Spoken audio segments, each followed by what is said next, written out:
The original text of this story contains links back to all referenced prior stories for context. A link to the text post can be found in the video's description. You know, sometimes it is hard for me to conceptualize people continuing to exist when I am done with them, or, as it were, when they're done with me. In the summertime, work is slower and usually lawn care is too because it doesn't normally rain in June like it just did. That said, I was normal at the bill-paying job and running ragged on the side hustle, staying caught up in between storms. On a particularly rainy day last week, my phone kept ringing. I should say that I've gotten an exorbitant number of spam and out-of-state calls from areas I have no business, usually shilling some kind of high-interest loan I have no desire for. That said, I am adept at quickly dismissing them without interrupting whatever I'm doing on YouTube at a given moment. On this day, though, I kept getting a particularly persistent call from a High Point number. The only person I have any business with who has a HP number that I'm readily aware of is a woman I had a wedding with once.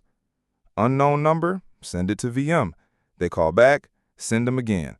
If they knew me, they know I prefer a text than to be sitting on a fucking phone with meaningless conversation. Third call, fourth call, what the shit? I guess I'll answer this and deal with it. Hello? Man, I was hoping you pick up. No, you brute forced me into answering. Who is this? Now don't hang up when I tell you this, but that's what someone usually says just ahead of some shit that makes me hang up. We had dealt with you like last year. Me and my girl was trying to get a three-way relationship going. Sorry, I have a wife and, more importantly, a very strict zero-penis policy. No, not like that. We had contacted you to trick me into helping you get in front of Cammy when she was still on Catfish. Yeah. I blocked you and your lady behind that shit. Yeah, that's why I had to call from my mama phone. So we're back to me hanging up and blacking the third number. Wait, this ain't like that this time. Get to it, because you're clearly not on my list of people in my good graces. I need help with... Damn, man. Have a good day. No, the problem is we finna have twins. And that was a reason for you to call me? No, well, not really. See, after that whole thing, we kept trying to find a second girl and finally did. We had our first three-way together a few weeks ago, and now both of them is pregnant. Wow, and one of them with twins? How would you know this early? No, each one of them pregnant. I figured it counted as twins since they got pregnant in the same bed on the same night. You got some strong-ass soldiers, my boy. If you knocked up two women in the same encounter? Huh? Nothing. What does got to do with me? He goes on to explain how his mother always wanted grandchildren but wouldn't be accepting of a polyamory situation being what caused it. What he wanted from me was a means of explaining that he now has two girlfriends who are aware of one another and a copy in the dwelling with him, but have now both fallen pregnant.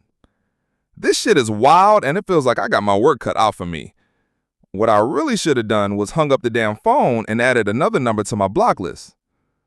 I laid out a step-by-step plan for him to spring this on his mother, keying on specifically why he should do so.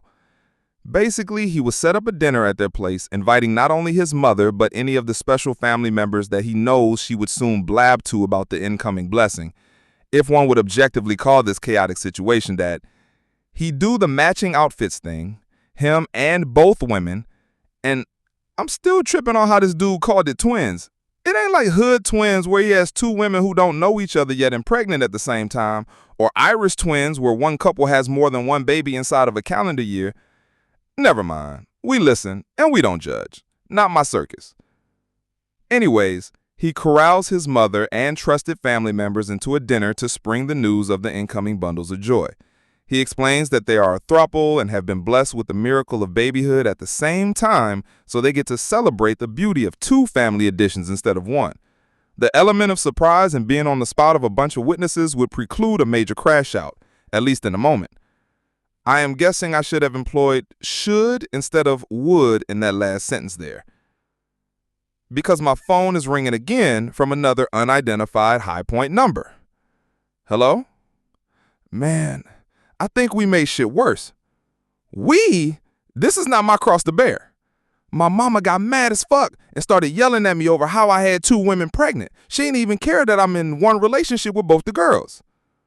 Oh, shit. So my aunt, her elder sister, was trying to calm her down, and then they wound up fighting. Oh, shit! Tearing up my front room and kitchen. Now I gotta pay for that before my landlord see it. Flip note, I should have known better than to suggest Greensboro solutions for High Point problems. I trust you at least got the situation calmed down.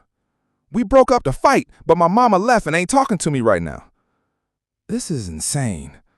So now I need some more help, this time with, I hung up the fucking phone. I ain't answering unidentified High Point callers ever again. I should have asked if there was any video of the fight before hanging up.